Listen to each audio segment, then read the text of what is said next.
Hello and welcome to Who Wore It Better, where I review Raw and Smackdown back to back and try and figure out which show won for the week. Couple of things to address before we move on to the reviews. First thing, I did watch a lick of the Super Bowl on Sunday, did not care, but I did enjoy Halftime Heat. The six-man tag team match with the top stars of NXT was very entertaining, great stuff by all six guys, and hearing Shawn Michaels on commentary really putting over and putting his stamp of approval on those six men, in particular Velveteen Dream, I think goes a long way in establishing these guys. For some fans who might be watching and might not be familiar with the NXT crew, I think there's just great stuff all around. I can't believe they waited 20 years to put out another Halftime Heat. I think they should have done this eons ago. So seeing them do it this year, I think was really cool. I'd like to see them make it kind of a semi-recurring thing. Maybe not the same year that Fox is hosting a Super Bowl, just for a conflict of interest kind of thing, but I would like to see them make it a regular thing from here on out, because I think it's a great opportunity to expose fans to a lot of wrestlers they might not be familiar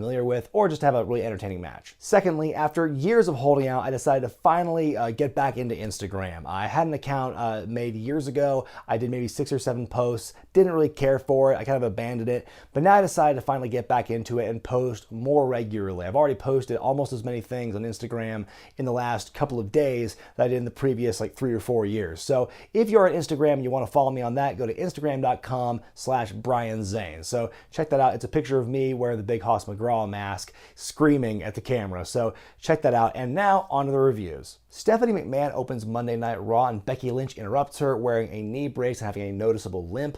Stephanie says that she cannot perform at WrestleMania if she's not cleared by the company doctors, and Becky wants no part of it. After they argue for a while and after Becky says, Stephanie didn't fight for anything in her life, Stephanie reluctantly suspends Becky indefinitely, which causes Becky to attack her. She wants to put her in the disarm her, but her knee gives out, and then they're fighting in the corner, and Stephanie kicks Becky's leg out from under her leg, as Owen Hart might have said, and that's where the segment ends. And so next time we see Becky backstage being escorted out of the building, and she's confronted by Ronda Rousey, who calls her unprofessional for attacking Stephanie, a woman who Ronda Rousey herself has attacked unprovoked in the past, and now is jeopardizing their match at WrestleMania. And so she says, "Ice and Advil, bitch." I think it's a really strong opening segment here. They're clearly going with the Steve Austin angle with Becky here, and I think it's working. She's got the knee brace, she's fighting the authority figures, she's representing the hard-working blue-collar folk, and with Ronda Rousey, the more she interacts with Becky Lynch at any capacity, the more people boo her. I think this angle is really working. Speaking of Ronda, she's in action against Liv Morgan, and she gets some boos when she makes her entrance, but still all smiles, shaking hands as she makes her way to the ring. She makes short work of Liv Morgan. She challenges Sarah Logan to a match, beats her in quick order, and we get a stare down between Ronda and Ruby Riott before Ruby balks and walks away with her crew. We then get a Ruby Riott promo backstage, and then we go to another backstage promo where Sasha and Bayley are talking about the chance to qualify for the Elimination Chamber match, and they're interrupted by Alicia Fox and Nikki Cross, a new, unlikely yet somehow sensical duo, and they'll be seeing them wrestle later in the night. We get a 4-team matchup between the Revival, Heavy Machinery, the B-Team, and Lucha House Party, where the winners get a future Raw Tag title match. Great display by all 4 teams here. Eventually, the Revival win after hitting the Shatter Machine on Bo Dallas, so they'll be facing Ruble in the future once again for the tag titles.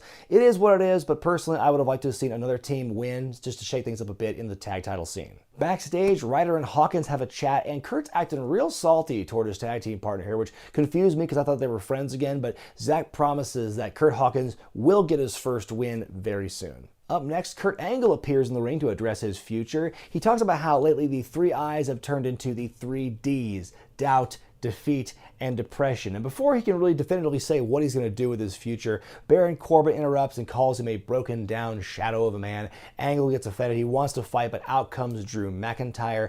Drew cuts a promo, and the two of them surround Angle, but out comes Braun Strowman. He fights Drew while Kurt fights Corbin, and the heels run off. And we shall see these 4 guys against each other in tag team action later in the night. After a Seth Rollins and Brock Lesnar video package, we go to the final qualifying match on the Raw side for the Women's Tag Team Elimination Chamber match, as Sasha and Bayley take on Nikki Cross and Alicia Fox, who I guess are together this week because of the fact they're both crazy in their own ways. Before the match begins, Alicia and Nikki beat down Sasha and Bayley on the entrance ramp, so will this match continue?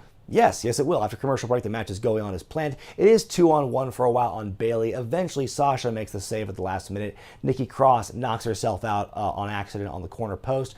Bayley with a quick roll-up onto Alicia Fox to win the match. I think it is kind of disappointing that Nikki, even though she didn't take the pinfall, I am a little disappointed she lost so soon. It just makes her return, it makes her arrival on the main roster kind of like, eh. Backstage, Apollo Crews is asked about Kurt Angle from earlier when Drake Maverick and Razor from AOP approach him, and they share some tense words. Ooh, a matchup is brewing in the future, I'll bet. The Road Dogg shows up, and he's dressed like a lot of people I've seen in Portland who are far too old to dress like that. He introduces Jeff Jarrett for his match against Elias, and they redo With My Baby Tonight. They go on a little bit longer than they did last week, and they're interrupted by Elias. Ooh, the shoes on the other foot. This time Elias interrupts somebody. So Elias, he trashes the city of Portland for not having a football team, and he says he's not even going to sing a song for Portland tonight. So we have our match here. This is Jeff Jarrett's first match on Raw in nearly 20 years. What a crazy time we live in. It's worth pointing out that Jarrett is wearing his more modern trunks this week and not like the 5 suspender special he wore in the 90s, which is a huge step up.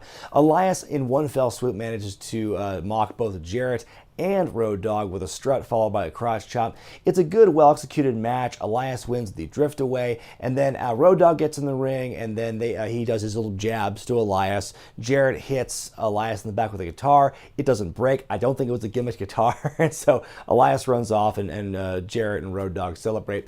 I'm not going to use the word buried to describe Elias here, but he certainly got punked out. He won the battle, but he seemed to lose the war by having the elders, the legends, stand tall in the end. And assuming they are not going to have these guys face off in the future, which, at this point I say it's 50-50 odds, that's kind of a weird way to go out. So maybe we'll see them face off in the future, but that was just kind of weird to have Elias win. He won clean, and then the Jarrett and Road Dogg just punk him out at the end. We go to backstage where Natalya is packing up her gear. When did she wrestle tonight? And as she's doing that and checking her phone, Dana Brooke confronts her and tries to talk to her and says, whatever, I'm going to challenge you to a match next week so I can prove that I'm better than you. She walks out. Oh, it turns out Natalya was wearing her AirPods the entire time. Also, one thing I noticed between here and something later in the night, I see a few of the ladies in particular just wearing their street clothes if they weren't wrestling. And that's to me really refreshing. How often do you see all the wrestlers come out in their full gimmick and they're not even wrestling that night? They're perpetually in their gear at all times. So it's refreshing to see some characters on the show just wearing their normal street clothes when they're not wrestling. We get a scheduled matchup between Finn Balor and Bobby Lashley, but that's not going to happen because Lio Rush comes out with Lashley and he's also wearing his wrestling gear. Lio talks some trash. Bobby Lashley can't go 3 words into his promo without stumbling. There's a reason Lio Rush is with him. And so also in the promo, Lashley dogs on Lesnar some more, which, okay, they're definitely planting the seeds for a Lesnar-Lashley confrontation in the near future, I would think. So anyway, it's going to be Lio Rush fighting Finn, not Bobby Lashley. And Lio looks really good here. It's a really good chance for him to show some of his stuff in the ring against Finn Balor, someone who's kind of more his speed than Bobby Lashley would be against Finn Balor. Ultimately, Balor guts through the pain from his previous beatdowns and beats Lio Rush with the coup de grace and then runs off. And as Finn goes back up the ramp, all of a sudden, Paige shows up and she comes out to, show a clip from her movie. Thanks. It's time for a moment of bliss, and Alexa's guest is EC3, and if you don't count the times he's mouthing the words to his own music, he does not get to speak. He is cut off by Nia Jax and her classic gross sounds. So Nia and Tamina come out, and Nia puts herself over on the mic, and she's cut off by Dean Ambrose, who's just been the talk of the town lately. I love Nia's line here, "How dare you interrupt my interrupt?" That's a classic line. Dean says that, Nia is just so insanely sexually attracted to him, which explains why she hit him last week. And is that where we're just going to end what happened last week? Is that how we're going to write that off? Ambrose then does a barrage of questions to EC3, and he's very kind of lighthearted, what happened to EC1 and EC2? So is Ambrose a face again? When the hell did that happen? EC3 pops Ambrose in the face, walks to the ring, and we have a match between the two of them. And in a huge upset, EC3 beats Dean Ambrose, which I thought was crazy. It's huge for EC3 in his first main roster matchup, and it really just further fuels all the speculation about Dean Ambrose's future in the company for the months to come. But yeah, I think it was a really surprising showing for EC3. We get some more daily affirmation from Stuart Raleigh in the mirror, and then we go to our main event of Kurt Angle and Braun Strowman versus Drew McIntyre and Baron Corbin. Angle takes all the heat in this match. Drew even steals his Olympic slam, for God's sake, and he tries to put the ankle lock on him once again, but Kurt does roll out of it. At one point, Braun counters like a double suplex by the heels with one of his own, but Baron's bump looks like shit. They really play up this whole thing a few times in the match where like Braun is about to hit, the legal man, but he's not legal, and they're like, you can't touch me because then you'll get disqualified. And like, when have they ever in the history of wrestling been so anal about that happening? That's never been a plot point before. But sure enough, Braun hits the legal man when he's not legal. Disqualification. At least they committed to it. At least they went all the way through with it. So Drew hits Braun with the Claymore. They get him out for a bit. The heels beat up on Angle for a bit. And when you think all is lost, Braun comes back and he helps Angle beat up the heels. So it's nice to see Kurt stand tall for a change after the last few times we've seen him on TV. Smackdown begins with Charlotte Flair opening the show. She mocks Becky for her injury and her suspension and says that she wants to face Ronda Rousey at WrestleMania, when who shows up but Becky Lynch through the crowd of entering illegally. And Charlotte with a great line here saying, not only did she steal my dad's catchphrase, she's stealing Roman Reigns' entrance. That was a pretty funny line for me. They squabble for a bit in the ring. Triple H shows up and has to be the firm dad, tells Charlotte to go to her room. This does not concern you. And then he tells Becky to, go see a doctor, get cleared, and until then, go home. And as he's just about to leave, Becky eggs him on, talking about Stephanie, and then Triple H flips a switch and starts healing on her, saying, oh, the reason that you're like this is because you're acting like a martyr. You want an excuse to get out of this match with Ronda like you did before at Survivor Series because you're afraid she's going to expose you. And so Becky slaps Triple H. They go nose to nose. Becky smiles, walks away. So wow, they're really going all out, sparing no expense and making Becky look super strong here, attacking both Triple H and Stephanie in 1 week. Our first match is the Good Brothers taking on the Unholy Alliance, as Byron Saxton calls them, of Rusev and Shinsuke Nakamura. Anderson and Gallows are standing up for R-Truth, the new U.S. champion, after the fact that Ruru and Shinsuke beat R-Truth up last week. At the end of the match, Lana revives Shinsuke on the outside, and Shinsuke saves Rusev from eating the Magic Killer. Rusev wins for his team after a Machka kick to Anderson. So the Unlikely Alliance, you might say the Unholy Alliance, wins, and they are able to work their differences out for now. We get a Mustafa Ali promo backstage. Then we see Paige here talking about her movie Fighting With My Family, and they're showing the same trailer from Monday.